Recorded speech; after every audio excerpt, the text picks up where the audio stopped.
So this is what that engine looks like after I've set to work on it and been making all the small components. So for example, on the top of that large round hole that you saw earlier, there's this oil filling cap made of brass. This is the dipstick, and you can see it better there, and the tap to drain the sump. This is one of the water pipes, which is not sure that you can get to see it exactly, but most of these things are held on with small 14BA screws. This represents the magneto, which is complete. I go around the engine, just look at the top. So I've got 4 spark plugs. I've got the valve cap blanks, and you can probably see there's some little filling cups.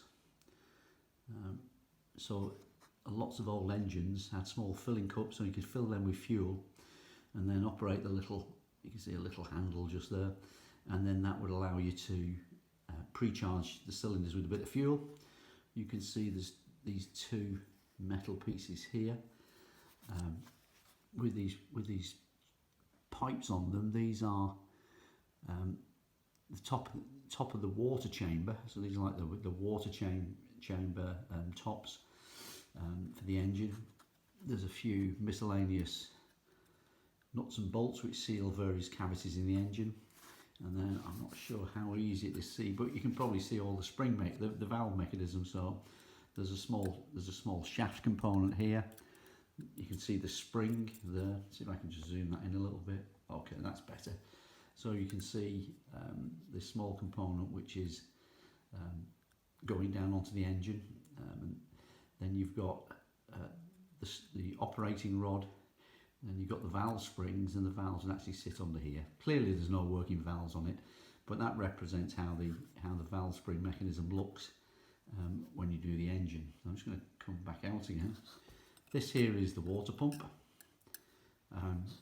which is probably see at the front there's a drive shaft here, and there's a similar drive shaft there for the magneto. You can see those 2 items there, and that's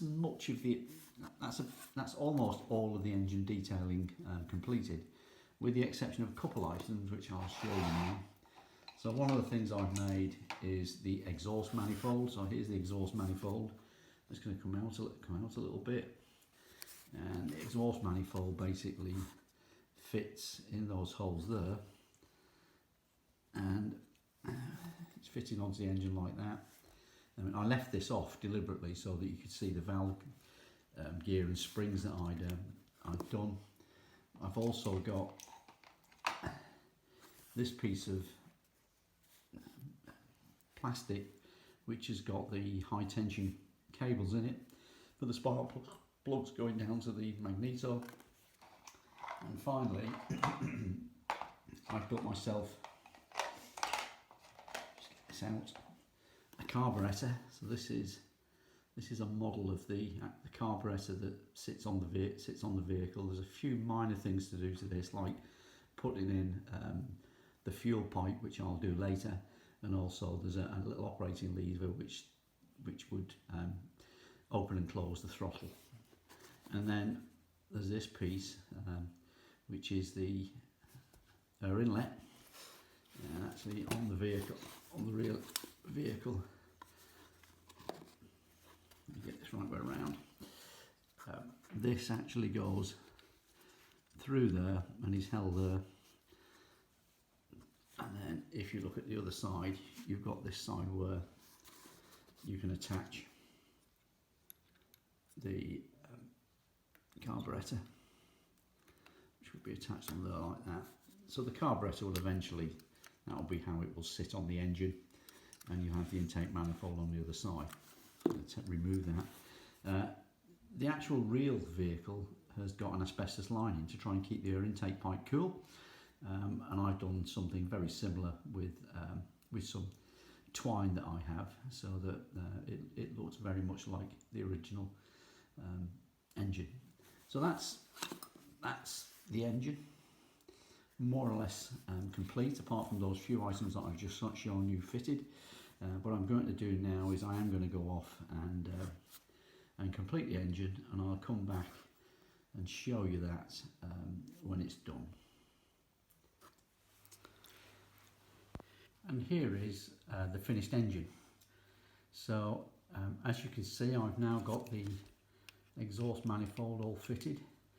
The intake manifold is also fitted. Just zoom in on that. So as you can see, there's lots of little studs that I've put into the block in order to hold the manifold. And if I hold this up, you can see the same arrangement holding the exhaust manifold in place. A little bit of scratching occurred whilst I was fixing these, so I'll resolve that with a little bit of paint later on. And the other thing that you probably wouldn't notice, but I'll point it out, is I have detailed the water pump with the screws that hold it together. And I've also added the front pipe, which is this piece here. So you can probably see better from the front, and I'll just zoom out again. So I've now fitted this piece of pipe here with the rubber bits that hold it. You can probably see that I've wired in.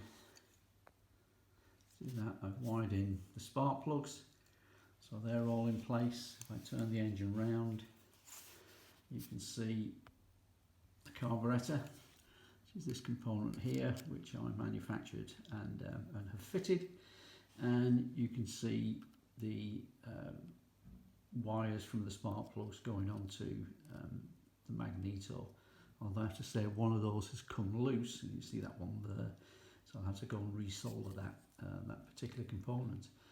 But to all intents and purposes, that's the engine finished. I'm just going to zoom out.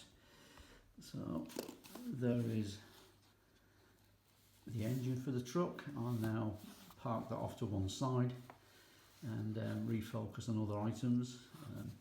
And just by way of finishing, it's amazing what you can do by detailing with something as interesting as this large piece of plastic, which eventually became this engine. So thanks for watching. Look out for my next video.